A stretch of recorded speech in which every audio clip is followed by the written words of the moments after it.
What's going on, everybody? I just wanted to do a video on the new Snap-on brushless ratchet. So this one's brushless, this one's brushless, this one's brushless, and then this is the older 1/4 inch. This is actually the Brute 3/8. I had the standard one and ended up trading it in because obviously there was no point in having 3 of these. And you might think there's no point in having 2. And you might be right in some cases. Honestly, because I come from flat rate world, I liked having 2, so that way if I lifted the car up and the one ratchet was up on the hood, or if I'm searching around for it, I don't have to look. Obviously, when you're flat rate, time is key, and the more efficient you can be, the better. So that's actually why I have multiples. I do use them all the time. As you can see, they're all pretty dirty because I use them all. And they all have their applications. Obviously, sometimes you can't get the long reach ones in there, so you gotta use the shorter one. And all that jazz. So normally I don't go through specs and stuff, but I figured since we're comparing all of these and just what they look like, it's probably best to do that. I'm gonna actually switch this around. You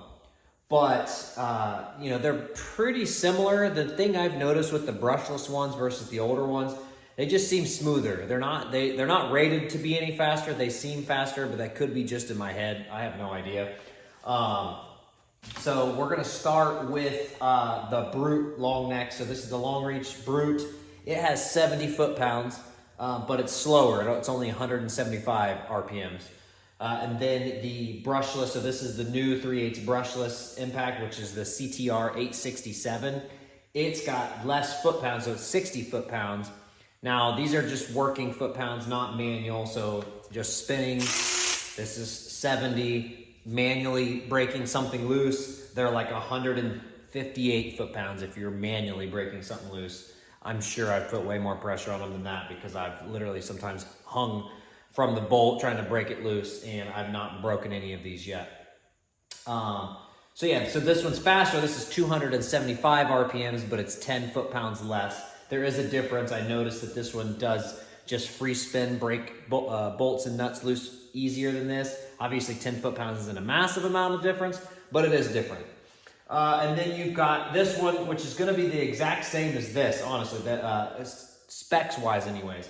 This is 60 foot-pounds and it's 275 RPMs. The brushless 3/8 part number is CTR 861. I got my little cheat sheet here, so. And then your long neck brushless 1/4 inch, this one's the newest one I have. It is 35 foot-pounds and 350 RPMs. And this is the exact same specs, 35 foot-pounds as well. It's just not brushless. So now for me, the one thing I've noticed that I actually like on the older ones than the newer ones, and I'm sure there's a reason, is the button. This is the new brushless and this is the old one. I'm not sure why I like this. I guess it's just a little smoother. It's not like it's like a make or break deal or anything like that, but I have noticed a difference. But I still use them every day, so it's not really that big of an issue. But the biggest thing I notice on the brushless from the old versions is just they're smoother. I don't really know how to explain that through video. You just got to put one in your hand and use it. I mostly noticed it on this one, and maybe that's just because I've used these other ones for so long. I've had the Brute since it came out, and then the 3/8 version, the standard non-Brute, which would be the old version of this, non-brushless. I forget what the part number is. I had that since it came out, brand new. So I had that, I mean, years, 6 or 7 years. I don't know how long that's been because I was back at the dealership back then. And I've been doing my own shop almost 3 years. And then I worked for another dealership before that. So it was for sure at bare minimum 5 years I had that impact, or that ratchet, I'm sorry. Never once did I ever have an issue, never warranted them out. Now I always say to people in these videos and on my Instagram and TikToks and stuff, use what works for you. I buy a lot of Snap-on because I have a really good Snap-on dealer. I've had a really good Snap-on dealer for a really long time. So they've all taken really good care of me. They warranty stuff out. They don't ask questions.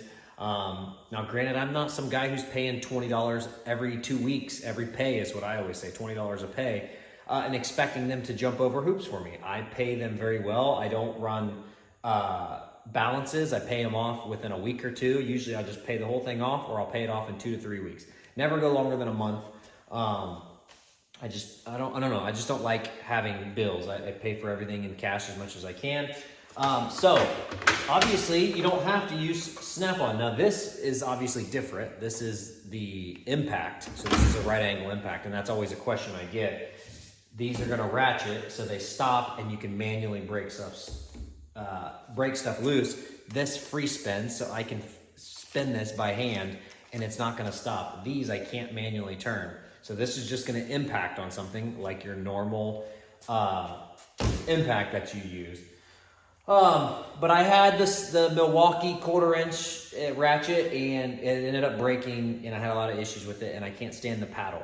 So that's the only reason I don't have the Milwaukee ratchets. I actually really like this thing. I wasn't sure how much I'd like the right angle impact. I use this every day as well, so I use them all.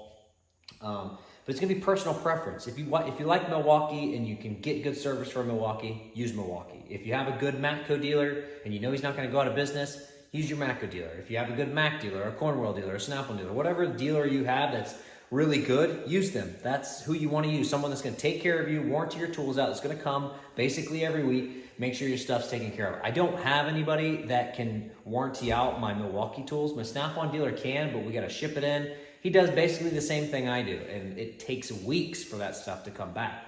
In this case, it's one of these breaks, I can get a loaner tool, and I'm not out of tool.